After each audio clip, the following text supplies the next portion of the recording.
दोस्तों, राजस्थान की सियासत में इन दिनों बयानों के तीर नहीं सीधी मिसाइलें चल रही है। और जब बात नवाबों के शहर टोंक की हो, जो कि सचिन पायलट का मजबूत किला माना जाता है, तो सियासत का पारा चढ़ना लाजमी है। सोमवार को जब भारतीय जनता युवा मोर्चा के प्रदेश अध्यक्ष शंकर गौरा टोंक पहुंचे तो उनके तेवर देखकर लगा कि वे सिर्फ कार्यकर्ताओं में जोश भरने नहीं बल्कि कांग्रेस के दिग्गजों की लंका लगाने भी आए हैं। गौरा ने आगामी पंचायत और निकाय चुनाव के लिए रणभेरी तो बजाई ही, लेकिन उनके निशाने पर सबसे ऊपर थे टोंक के लाडले और कांग्रेस के कदावर नेता सचिन पायलट। आखिर क्या कहा गौरा ने पायलट के बारे में? क्यों उन्होंने पायलट को मुख्यमंत्री भजनलाल शर्मा का आभार जताने की सलाह दे डाली? और बुलडोजर वाले बयान ने कैसे सियासी गलियारों में हड़कंप मचा दिया?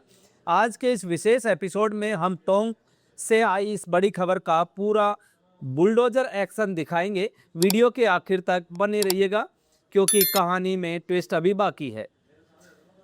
टोंक में मीडिया से मुखातिब होते हुए शंकर गौरा ने बिना लाग लपेट सीधे सचिन पायलट पर हमला बोल दिया। उन्होंने चुटकी लेते हुए कहा कि पायलट साहब को तो खुद ही स्पष्ट नहीं है कि उनकी पार्टी में आखिर चल क्या रहा है। गौरा ने पायलट के पुराने जख्मों को कुदेरते हुए कहा, कभी वे मानेसर चले जाते हैं तो कभी कहीं और। कांग्रेस में उनके लिए राह आज भी कांटों भरी है। गौरा का यह बयान पायलट की उस टीस को हवा देने जैसा था जब वे डिप्टी सीएम और पीसीसी चीफ के पद से हटाए गए थे। गौरा ने साफ इशारा किया कि पायलट चाहे कितने भी बड़े नेता हों, कांग्रेस आला कमान के सामने उनकी दाल अभी गलती नजर नहीं आ रही। लेकिन गौरा यहीं नहीं रुके। उन्होंने एक कदम और आगे बढ़ाते हुए ऐसा बयान दिया जिसने टोंक से लेकर जयपुर तक सियासी भूचाल ला दिया। उन्होंने कहा कि पायलट ने विपक्ष में रहते हुए पेपर लीक और भ्रष्टाचार जैसे जो मुद्दे अपने ही सरकार के खिलाफ उठाए थे, उन्हें हमारी भजनलाल सरकार ने सत्ता में आते ही पूरा कर दिया है। सुनिए गौरा के वो कड़क शब्द।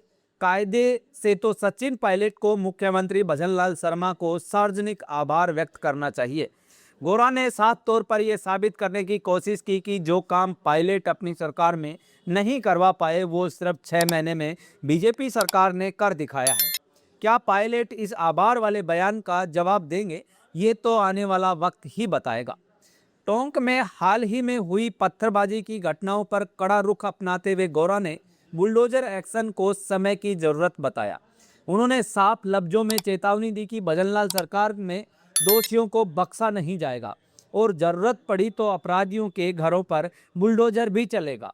साथ ही उन्होंने विधायक बाल मुकुंद आचार्य के मस्जिदों से लाउड स्पीकर हटाने वाले बयान का भी समर्थन किया।